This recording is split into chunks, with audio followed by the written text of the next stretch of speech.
Welcome to the Slog Pod, where we question the unquestionable. Today's episode, we'll be discussing how religious belief has been used as both a personal guide and also a powerful institutional tool. And what happens when God said so becomes a conversation ender instead of a spiritual beginning. So really light topic, right? Wow, okay. So I guess, first of all, we're not here to tell you what to believe. But if the reason you're doing something is because God told you so, we'd at least like to see the receipt, right? Correct. Blind faith, unquestioned authority is kind of an issue for us. We're not super comfortable with it. Give me a little background on you, TJ. Where'd you come from as far as faith goes, or church, or religion? I was raised in a Christian home. My parents were Baptists, a very fundamentalist, evangelical type of upbringing. I was raised in a church where drums in music were a big no-go. Like those were from the devil. And I think what compelled me to offer this, by the way, today's topic was my idea. What compelled me to bring this up and talk about it today is I've noticed that's changed. Now you can go on social media or flip on the TV and you're watching like religious people or some type of MMA/Jesus thing. It just seems like as the Wi-Fi has gotten better, some of those old standards that I grew up with, such as drums are bad, it's gone the other direction. Like that's really changed. Yeah. And it's got me questioning, when I was a kid, God said drums were bad. And now we've got rock bands doing their thing, Sure. Jesus and all this. So I don't know. That's what I've been thinking about it. Okay. My background wasn't quite as religious based as yours. We did go to church every Sunday. We went to church school every Wednesdays and Sundays. It's not that I wasn't in it. I think it was thought of more as a spiritual thing. It was a guide, not necessarily a God said so, but more of a let's discuss this. Let's talk about the Bible and the stories from it as maybe this is something we should learn from. I know in my high school years, I got much more connected to a fundamentalist group and an evangelical group, and I know that's grown greatly in America. Religion in America itself has become more polarized, meaning the ones who do identify see it more literally, see it more as the God said so type of mentality, and see it as the end all be all rather than a questioning, spiritual, enlightening type of mechanism for humans. I think we're in different places now, and I know that religion shapes identity, but it can also short circuit how we think, right? If we walk into the world and we're being conditioned from day one that this is truth, though there isn't evidence to support that truth, there's all sorts of mechanisms that are problematic with that. Meaning, even our interest in finding truth or using science goes out the window if we're told right off the bat to believe this on faith. Yeah. Well, I agree. I would say when I look at my upbringing, if I had to point to a negative consequence that I've had to cope with as an adult from that experience was that short circuiting. To take something on faith requires that you suspend critical thought and just accept it as truth. And that's how religion was given to me by my parents, by my family, by the culture I was in.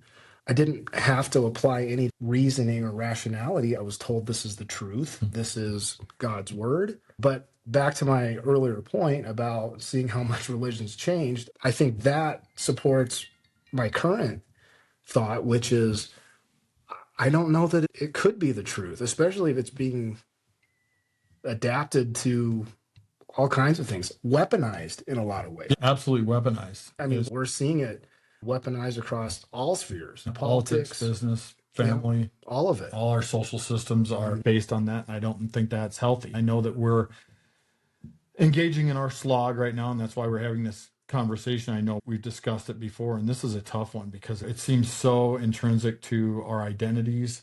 Oftentimes in therapy with people or in groups of therapy, religion is a subject we don't touch because it is so connected to your identity. It is so grained in their belief systems that they won't allow it to touch right? That any information that might contradict that, they won't even get near it. Not to mention, they'll even look at the people who are offering that contradictory information or the science that's offering that contradictory information as arguably evil or bad. So it's often just off the table because it's such a third rail Yeah. as a topic in therapeutic groups. There's an expectation of thou shalt not touch Right. as topics go. But I think as we've talked about the slog and this process of having fluid thought, seeking out evidence, all these things, I don't think that religion should be immune just because it's so ingrained in everyone's identity. You know, I think just like anything else, if we're going to be truly objective and looking at things fairly and with some balance and fluidity, we have to look at religion as well. I don't think we're here to bash religion, to tell people not to have beliefs or to have faith. But I think it's important we talk about what are some of the unhealthy consequences of just how much religion is a part of our lives. And I think you just hit on one, which is it's to the point you can't even talk about it. Right. It's two sides of the same coin, right? Religion, it offers us community, those social systems that we want to operate in, the support systems that we want. On the other hand, those same things don't allow us to have critical thought, as you point out, as well as it's a control mechanism as far as those social systems are and how we want to align with those people. And it doesn't allow us to see one truth or just other ways of seeing things, perspective. And we talk about fluidity of thought, right? And I look at where the US is and our culture is. And that's part of what we're talking in the slog now, too, is to try to determine what's healthy and unhealthy. And I feel like the overall theocracy vibe in modern US politics is everywhere. Sure. I think it's overpowering. As I look back and we discuss our backgrounds in religion, I don't remember that as a kid. I remembered it somewhat as I got into my teenage years, that it was growing stronger and stronger and stronger, but certainly not. We've lost that kind of undercurrent background message, and it's become the dominant way of viewing the world is only through that. And I think that that's very dangerous. So really you're talking about ethno-Christian nationalism. Well, yeah, that's the most obvious one and where we're at now, and that people don't understand how far that's gone as far as our current political systems, right? I certainly see it, and it's deeply concerning to me. And as someone who grew up in the Christian faith, I have no ill will towards Christians or Muslims or anyone else for that matter. Whatever you believe, hey, that's between you and your God. I'm cool with it to a point. To a point. But when one segment of society or one religion attempts to become the dominant religion for everyone and is using the mechanisms of power to implement that, I'm pretty sure our founders, the founding fathers, had stuff to say about that, and it wasn't that that was okay. Careful, because there's a lot of people right now that would say the opposite. Think of our history in America with Manifest Destiny and Jim Crow. We utilized justifications that were based in Christianity to accomplish those things, right? Yeah. Take that back to the Crusades also. It's justifications for war. It's justifications for acting the way we do. Or flying a plane into a building. Right? Again, not picking on Christianity, but yeah, all religion, if it short circuits that part of you that's rational, that looks for evidence, that wants to have a receipt, that's a problem when that isn't there. It's almost like God said so, this God said so. It's like power disguised as piety.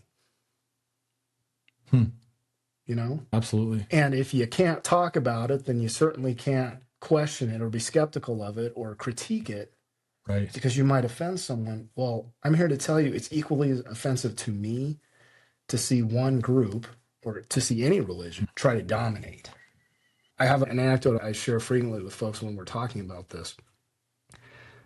As many major predominant religions there are in the world, I would argue that's far short of how many religions there actually are. How many religions I think there actually are? How many people are on the planet?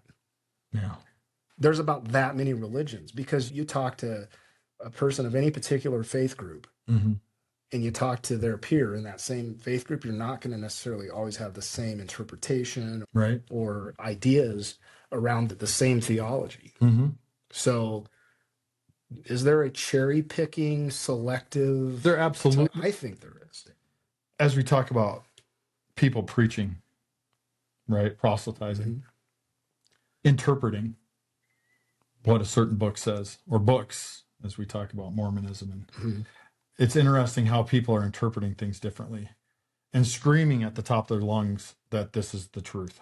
Mm-hmm. When you can bring up all sorts of stuff, from what the Bible says about LGBTQ Mm-hmm. to abortion. I mean, and if you get out there and look at what is actually said, there's a lot of different interpretations, right? Oh, yeah. It's interesting that God never said like deregulating railroads or denying someone healthcare. But they'll say that. They'll say it, God said that's right, okay. Yeah. or turn it into that. So it's gone way too far as we're trying to make our way through the slog and find out what not just is truth, but what is healthy for us. I've gone through my process in life, of which I grew up in religious type circumstances and became somewhat more religious and then went completely away from it.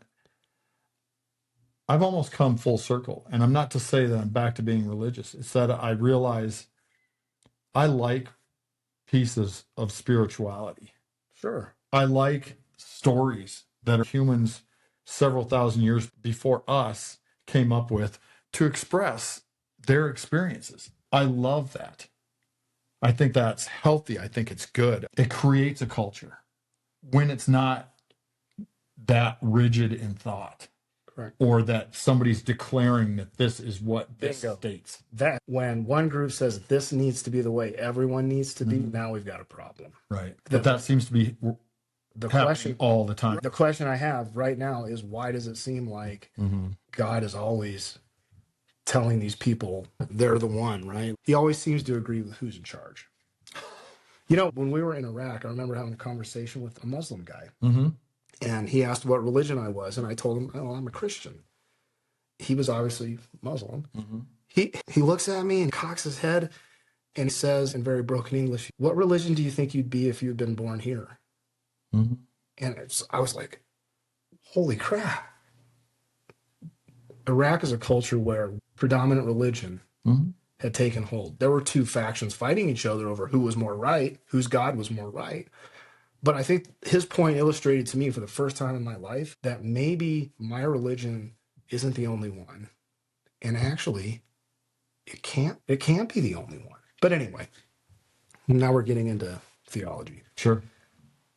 I just wanted to share that. That's one of the first times in my life where I really looked at religion beyond myself and what it meant for me. Yeah. And I questioned, yeah, that's a great question. If I'd have been born in a Muslim country, chances are I would have said I was Muslim. Mm-hmm. So that's how much religion affects us. And I think that's why we also, as Americans, where we have freedom to worship the God of our choosing, freedom of religion, it's so important for us to not try to impose our particular brand of religion on everyone else. Certainly not through laws or regulations or school curriculums. There's a reason that stuff is kept out of the public sphere. Sure. Well, at least that's your belief. That's true. Right. I mean, the other side of that, your home state of Oklahoma right now is doing some incredible things, if you ask me, as far as mandating that certain things be taught. There's obviously people that think pretty differently than what you're saying right there. Mm-hmm. Right. Yeah. And we see it everywhere. Yeah. You know, it's not just government or politics or schools. I've seen it in the workplace. Absolutely. So anytime religion is used as a moral cover, Mm-hmm. whether it's to justify a war or a bad HR policy, Sure. right? It's problematic because it's going well beyond that personal relationship you have with your God. Sure. Even what God means or what spirituality means, all of that, right? And I don't know, for me right now, I don't understand as we talk about fluidity of thought and maintaining that fluidity of thought, how we can have a culture, or at least so many people in our culture that see things so rigidly, Mm-hmm. right? And I think that that is partially due to the megachurch ascension entertainment brands that are based on religion. Think of the faith-based influence in our business with Hobby Lobby or Chick-fil-A, the Supreme Court recent justices. All of it is driven by religion. That to me is incredibly scary because it doesn't offer us more options. It offers us less ways of viewing the human experience and our life on this planet. Yeah. Because most religions, just kind of by design, are exclusive, not inclusive. Either if you don't believe what we believe, Sure. you're on the outs. But you know what would be said on the flip side of that. Of course, I know the counter argument. I used to make it myself. Right. I guess where I have a rub right now, don't begrudge anyone their beliefs or their faith. If I have a problem or an issue with religion, is I just see people using religion to do some things that are not healthy for our culture, not good for society, harmful, exclusive, downright mean. It compels me to have the thought that if your God hates all the same people you do, you might be worshiping a mirror. Is that too harsh?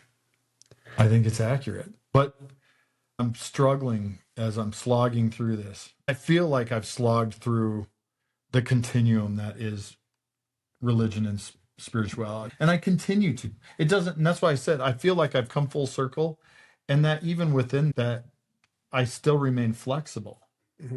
I think the conclusion that we've come to after years of having discussions like this, it's not about killing belief. It's about asking better questions, right? Yeah. I feel like if there's a God, God can handle your doubt. It's the people that can't. Yeah. Isn't that the way it should be? Yeah. Then why is there such rigidity about, I have to accept this? I have to say this. I have to go down this road and I have to be part of this if we can't do that.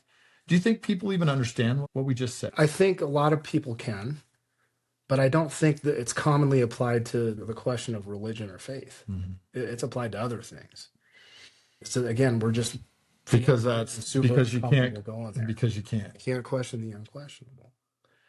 Right? But I love that you said that if there is a God, God can handle your doubt or your questioning, your skepticism, curiosity, your intellectual humility that says, hey, maybe there is another religion. Who am I to say that my religion has the monopoly on pure truth?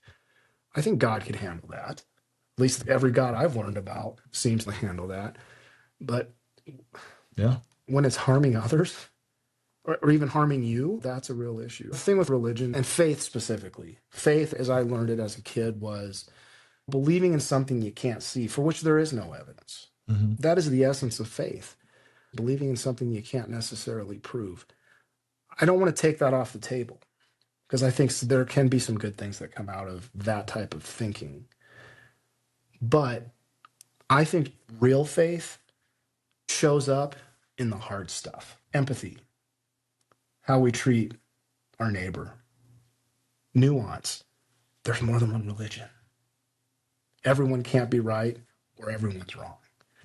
Restraint, right? I'll hold my faith and live those values according to what I believe, but I'll stop short of insisting everyone else does it just so I can feel more confident in what I believe. That's where I have the issue. The issue I have is when people cherry pick religious texts or ideas to win an argument. I totally agree. I don't know how anybody can come down in a different place than where we're coming down to. So I'm asking people too, if there's something different, throw it at us, please. I don't know how else to say that. So let me ask you this. What role should faith play in our lives, in public life? I'm okay with people having their faith, but just don't bring it to the office.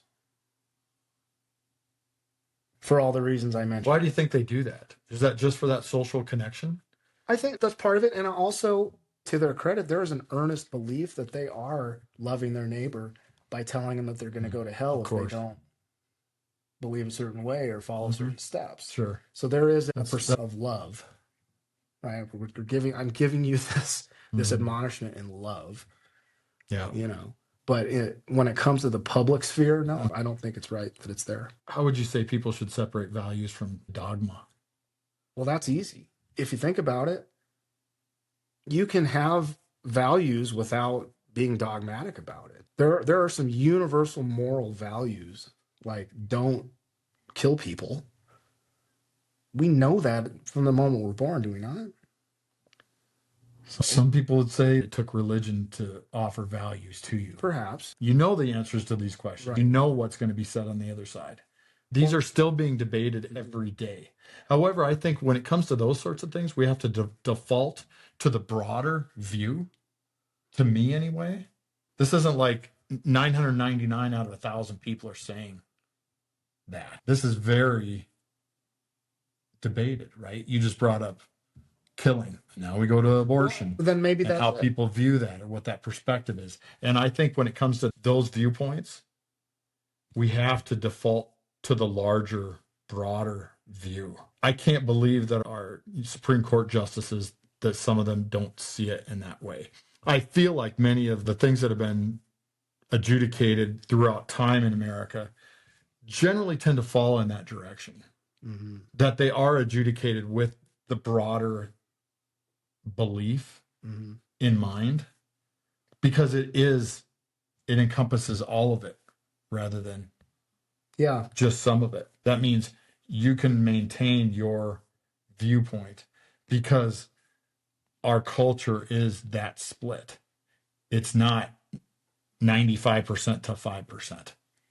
It's very divided. And if that's the case, we must default to the broader view, right? Looking for our shared values and arguing over the dogma part. Yeah. Right. Oh, that's a good way to put it. So how do you tell the difference between real belief and the social control script? From the outside looking in, I don't know how you necessarily do it if you're in it. Is that fair? It goes back our couple of episodes ago. We basically said you can't tell someone that they're in a cult. Mm-hmm. Well, maybe then You can't even hear it. Maybe then Bounce just right as off. a practical exercise, just ask yourself: is this belief I have? I believe the Bible tells me I should not kill. Mm-hmm. Let's pick a safer one. Let's pick one that's not so morbid. My Bible says, or my God says, love my neighbor. Mm-hmm. Do you think your God is the only one who says love thy neighbor? Do you think people couldn't just love their neighbor, regardless of whatever religion they had? The shared value piece that you brought up earlier, I think that's a good first step in starting to see that separation between belief. So how are you going to sell that? We're recording a podcast about it. True. Again, I'm not a theological expert. To me, this goes back to the mental health thing, right? Okay, tell me more. They've come to a belief. They're only going to look at evidence that confirms that belief. They're going to dismiss any evidence against it and feel dissonance anytime that evidence is placed at their feet that contradicts that belief. As our call to action is always fluidity of thought, self-awareness, that metacognition. We're always asking people to have empathy, which is seeking to understand or at least hear what someone else's experiences are. Nuance, being able to weigh all of it and weigh it correctly. So I guess that's what we're always asking to do. Yeah. I don't know. It's a tough one. That's why you see what I'm throwing at you. I know that you're saying it, and I know what's being heard on the other end, which is basically a shutdown. This is what I deal with in therapy. Once we identify that cognition that might be distorted or just simply unhealthy, people sit on it almost no matter what. They hunker down in it. And think of the social ramifications when they start to let that go. Imagine, we just talked about megachurches, the social systems that are involved there. Imagine what happens when they start to let some of those beliefs go. Their alignment with their people might fade away. And to me, that's okay. We have to be okay with that. Yeah. We're seeking this. Are we is this dogma in itself that I'm stating? There are people that would say that, even what I'm saying right now that I'm preaching, that I'm professing a belief. Mm-hmm. But I think that what I'm professing, that fluidity, as you said, nuance, right? That ability to look at a bigger picture, empathy. Think about that. Wow, that's not dogma. It's just the opposite. Mm-hmm. So I guess I can't, that's why I'm going to let this go. Again, this is why we're doing this podcast partially, is to try to have these discussions where people can hear that, right? Yeah. I think I'm with you on it, man. It's we're at the point of, look, if God said it, great. Mm-hmm. But let's also ask who wrote it down, who translated it, who's cashing the check. Sure. You see where I'm going? Yeah. A little bit of healthy skepticism wouldn't be a bad thing in terms A lot of of skepticism. separating the belief versus the controls, right? So basically, believe what you need to believe, but don't confuse certainty for clarity. Mm. And that especially goes when you're making decisions for someone else. As we're pulling levers in the polling booths and we're talking about making laws and that sort of thing, right? Right. Or deciding These seem what health coverage people have. These seem ambiguous things. And if they are, we need to default to the opposite. Yep. Is that fair?